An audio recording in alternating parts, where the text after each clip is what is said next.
Turn with me over to Daniel, the book of Daniel, and we're going to consider chapter 1. Daniel chapter 1. You know, throughout the Old Testament, it is filled with examples worthy of our study and our imitation, such as Joseph, with his stand for God when he was in the house of Potiphar. Maybe Joshua. You know, he was a great man of faith, and he was very convicted in his service to God. Another example that we can look towards and inspire us all, and that is of Daniel himself. You know, as a very young man, his faith gave him the courage to remain true to his convictions. And as an older man, his faith sustained him the threat of persecution. So let's look at Daniel, and let's look at his great faith. And first off, in Daniel chapter 1, verses 1 and 2, we learn about Daniel's faith as a very young man. And Daniel, it writes, in the 3rd year of the reign of Jehoiakim, king of Judah, Nebuchadnezzar, king of Babylon, came to Jerusalem and besieged it. And the Lord gave Jehoiakim, king of Judea, into his hand, and some of the articles of the house of God, which he carried into the land of Shinar, to the house of his God, and he brought the articles into the treasure house of his God. So right in the beginning of Daniel, we see Daniel, he's a young man at the time. And it was a very, very bleak day for the children of Israel. We see where King Nebuchadnezzar comes into Jerusalem and he besieges Jerusalem. And in our text, we see that it was in the 3rd year of Jehoiakim. And we estimate that should have been right around 605 BC. And if you know anything about Nebuchadnezzar, he besieged the entire city of Jerusalem. And the king of Israel, Jehoiakim, was taken into captivity. And also items that was in the temple, precious items, was also taken. And this was actually the first of 3 times that Nebuchadnezzar came against Jerusalem. The first time he came against Jerusalem was here at 605 BC. The second time he came back to Jerusalem and besieged it again in 597. And then the third time in 586 BC. So let's notice verse 3.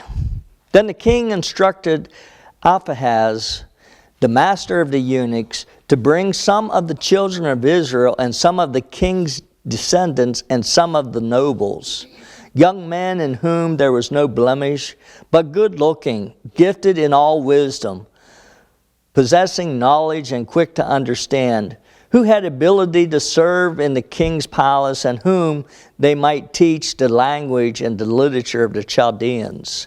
And the king appointed for them a daily provision of the king's delicacies, and of the wine which he drank, and the 3 years of training for them, so that at the end of the time they might serve before the king. Now from among those of the sons of Judea were Daniel, Hanash, Mishael, and Azariah. To them the chief of the eunuchs gave names. He gave Daniel the name of Belteshazzar, to Hananiah Shadrach, to Mishael Meshach, and to Azariah Abednego. So here we see that when Nebuchadnezzar came in and besieged Jerusalem the first time, there was young men that was taken from Jerusalem, and they were taken to be trained and to be served to Nebuchadnezzar. And really, if you think about it, they were truly the best of the captives.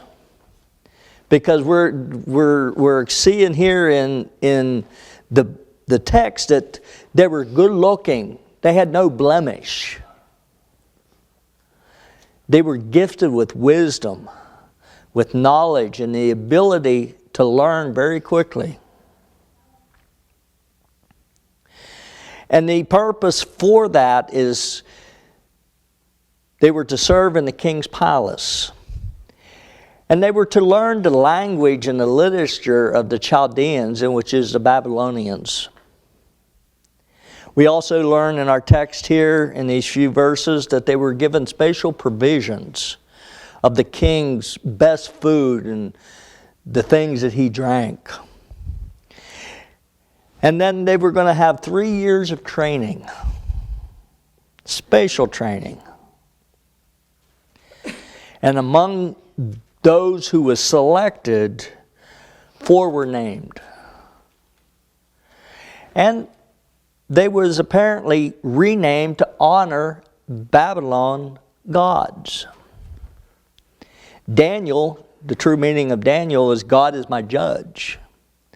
But the name that he was given there under captivity was Belteshazzar, in which means a servant of Baal. Hannah, meaning the Lord is gracious, they changed his name to Shadrach. Shadrach is actually inspired by the sun god. Mishael, who is what God is, Meshach, named him Meshach, who is what the moon god is. That's the meaning of his name. Azariah, the Lord's help. Abednego is a servant of Nebo, the god.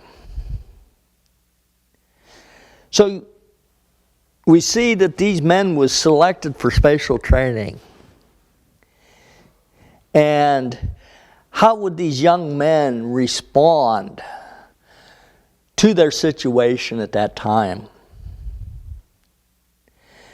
Would they submit to the temptations that was actually placed before them? Would they actually give in to what Nebuchadnezzar wanted?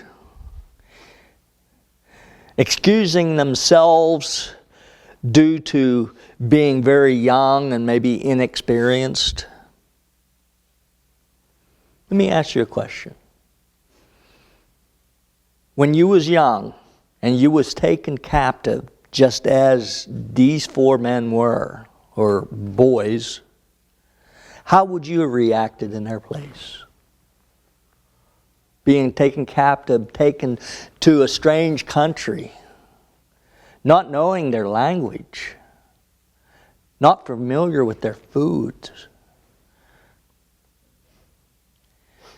But in verse 8 we learn one important thing.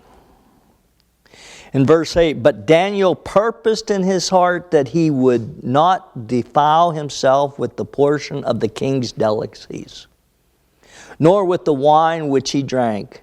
Therefore he requested of the chief of the eunuchs that he might not defile himself. So we see Daniel here makes a decision. He's faced with all these things that Nebuchadnezzar wanted, and we see here that he purposed in his heart. So basically, when he purposed in his heart, Daniel made a commitment. He made a commitment to himself.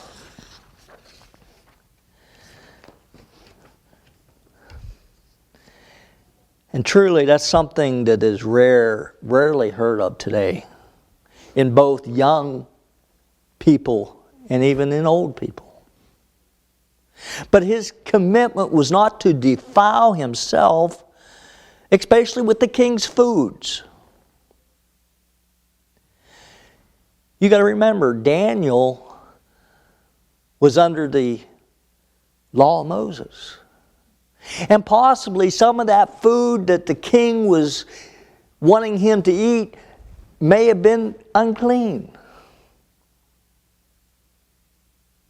Maybe pork.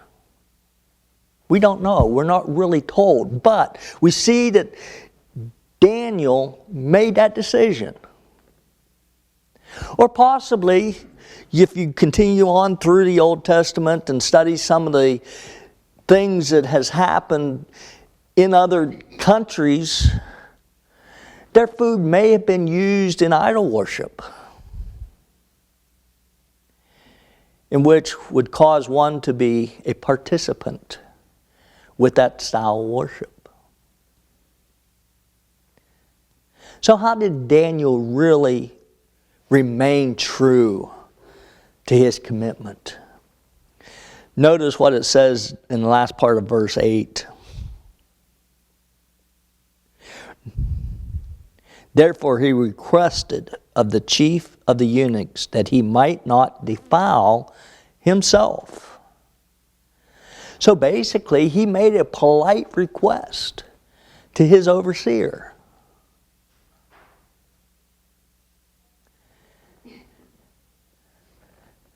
And Daniel didn't demand it. He made a very polite request, like, I don't really want to eat the king's food. You know, if you do something like that in anger, guess what? You're not going to get anywhere. But if you do it in politeness, you may be able to get favor. But we see that he did not demand it. But he respected the chief of the eunuchs.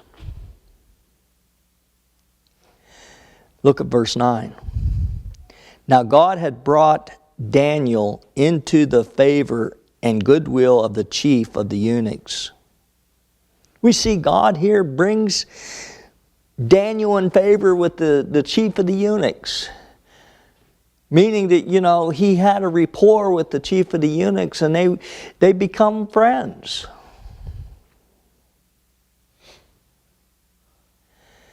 And actually, if you think about it, it was very similar how Joseph found favor when he was in prison.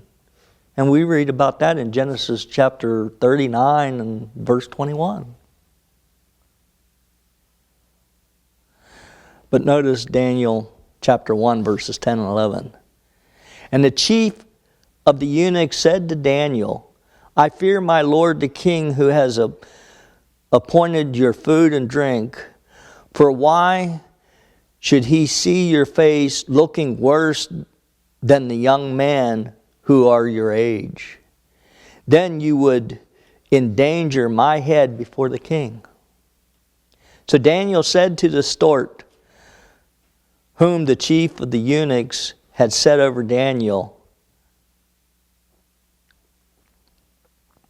And we see here, just in these couple verses, that Daniel, he done it through being persistent. He did not give up even after the chief of the eunuchs refused, because he didn't want to have to face the king for disobeying the king. But we see that he was persistent. He tried something else. Going to the steward, directly who was over the eunuchs.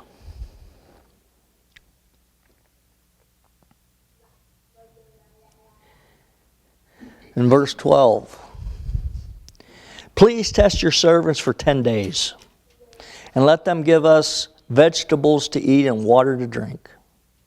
Then let our appearance be examined before you, and the appearance of the young men who eat the portion of the king's delicacies. And as you see fit, so deal with your servants. So he contested with them in this manner and tested them for 10 days. And at the end of 10 days, their features appeared better and fatter in flesh than all the young men who ate the portion of the king's delicacies. So we see the steward,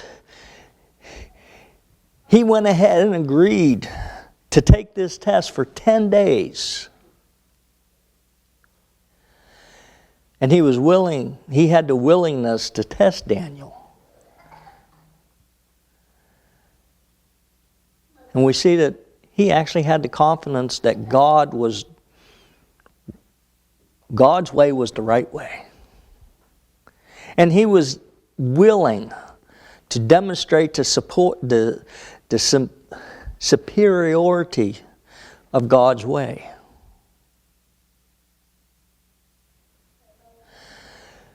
So Daniel goes ahead and asks the steward to give him and his 3 friends just water and vegetables for 10 days.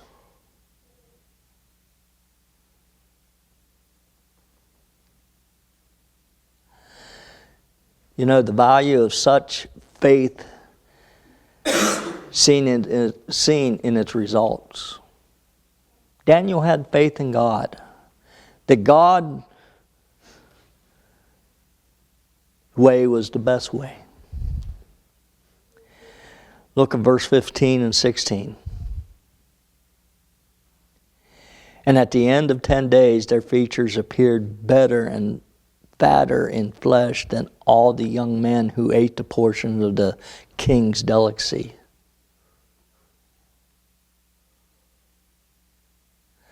Thus the steward took away their portion of delicacies and the wine that they were to drink and gave them vegetables.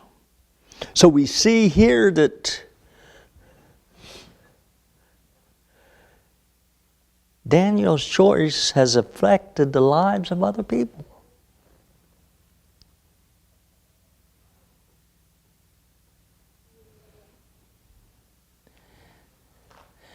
And then in turn, once the test was over and the steward seen the results,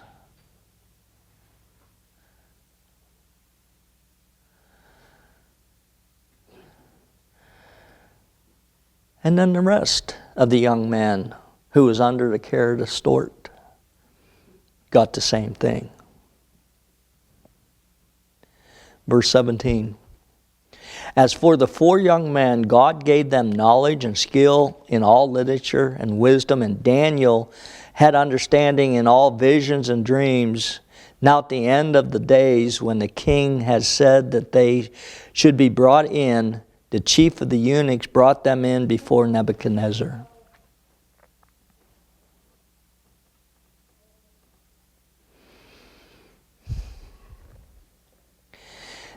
Then the king interviewed them, and among them none was found like Daniel, Hananiah, Mishael, Azariah. Therefore they served before the king. And in all matters of wisdom and understanding, about which the king examined them, he found them 10 times better than all the magicians and astrologers who were in the realm.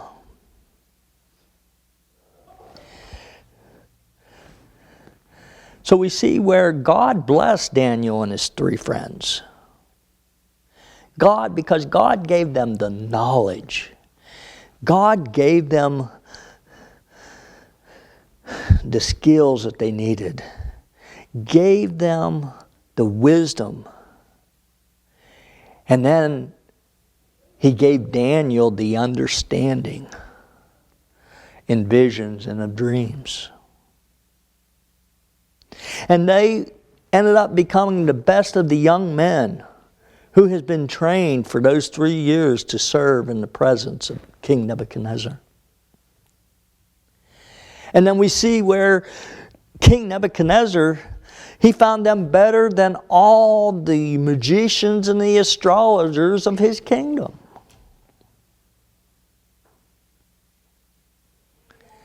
Then in verse 21 we see where Daniel continued unto the first year of King Cyrus.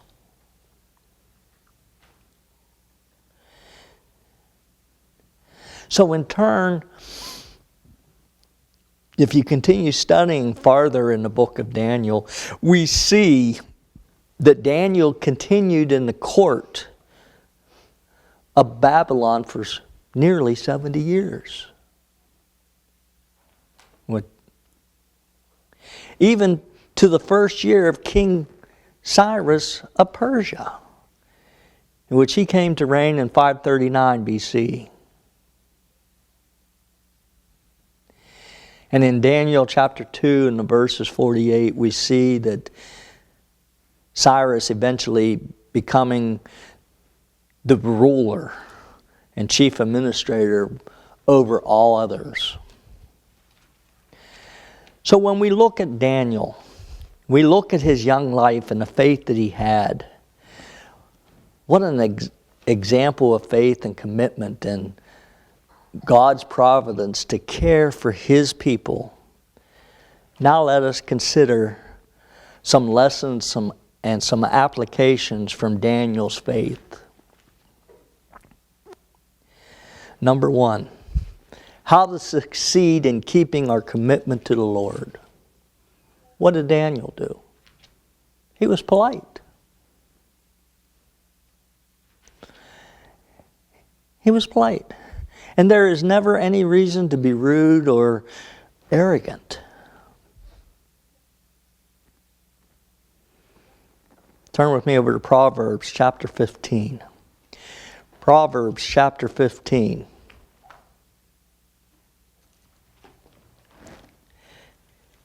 And let's consider verse 1.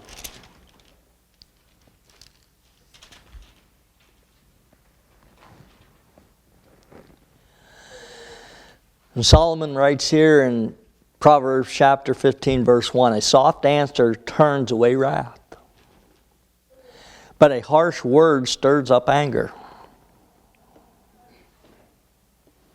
How true that is. Another lesson that we can learn from Daniel in his young age, that he seeked God's help. Over in Psalms 127, verses 1 and 2.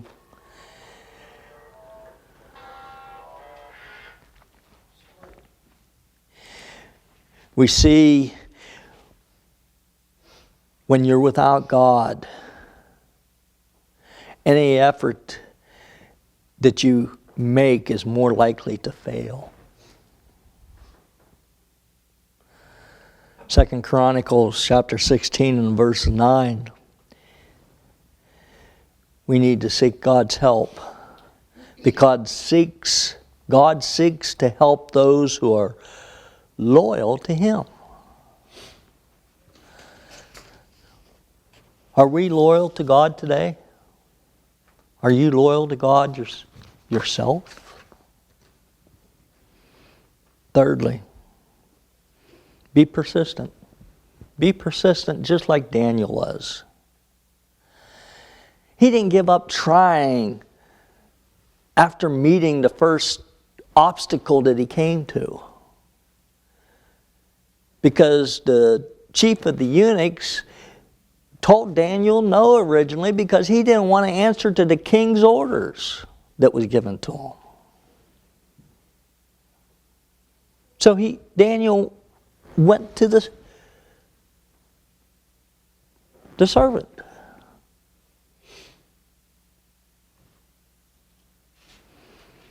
Remember what Jesus taught about being persistent on the Sermon on the Mount in Matthew chapter 7, starting in verse 7 through verse 11?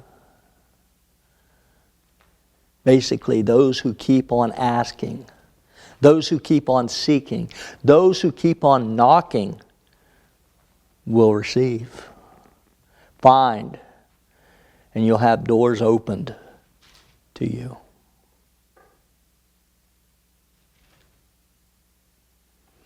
Number 4, be willing to test your faith.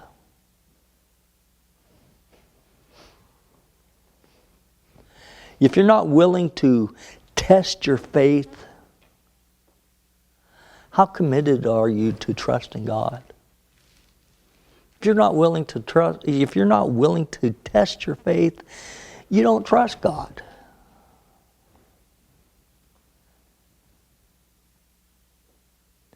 Over in Malachi chapter 3 and verses 10, God often invited people to test His promises. And that's exactly what Daniel did. He was willing to test his faith. What about some applications that we can apply to us today? Right now we only got one that is school-aged. You know, when a young boy or a young girl first goes off to school, they're out away from their mother, unless they're homeschooled. And they're away from their mother for the first time. I remember that day when my mother and father sent me to kindergarten. We didn't have preschool at that time. They barely just got over to one-room school when I started. But anyway, I remember that day. I didn't want to go. I was scared to death.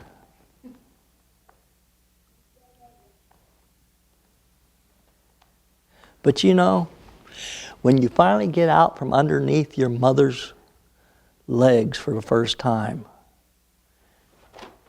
you're going to be faced with many different decisions.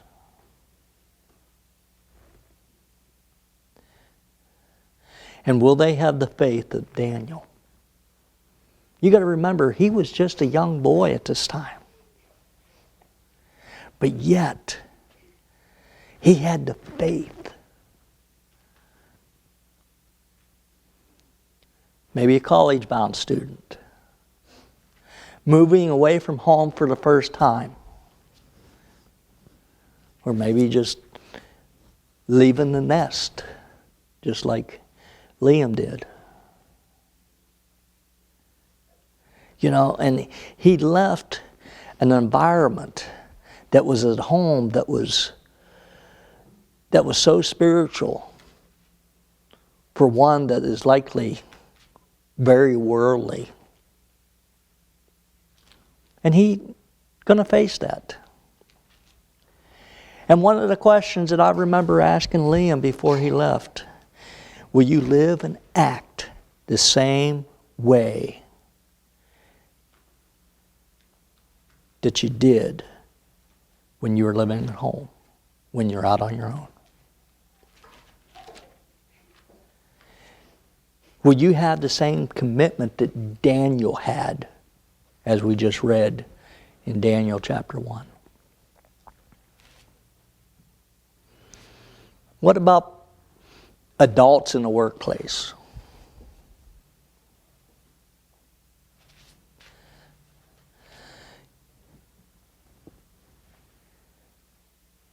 When you're an adult in the workplace,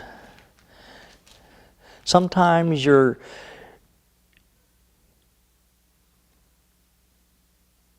some jobs may require you to compromise some of your convictions in life. And we see that at times. We see that at times. Or maybe, and this happened to me, I was called to lie for the boss at one time. So what do? Do you show loyalty to the company, though that it may be illegal and unethical? I didn't. I told the truth. I was fired.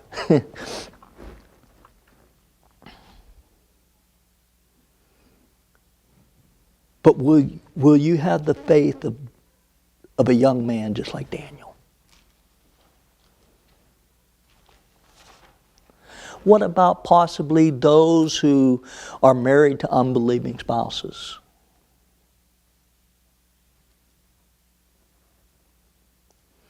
having to serve God and to raise your children in the ways of the Lord on their own. And unfortunately, in today's world, we see a lot of that. And ones who are unequally yoked,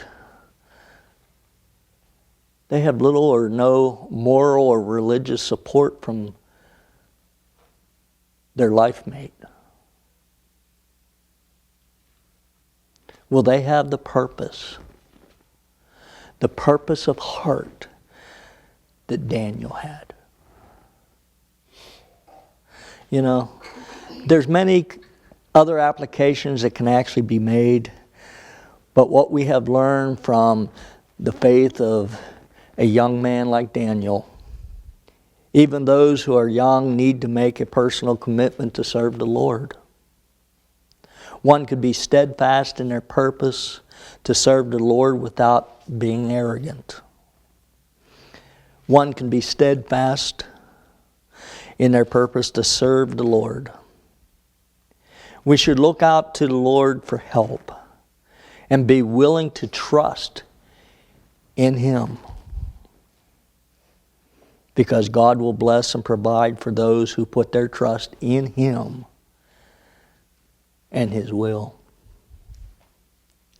Daniel is not the only person to demonstrate such faith as a youth. We made mention of Joseph earlier.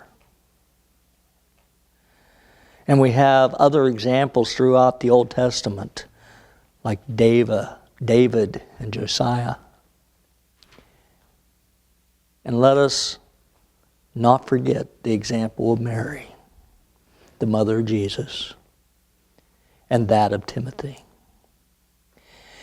May their examples of their dedication to the service to God inspire all of us to purpose in our hearts not to defile ourselves by the things of this world.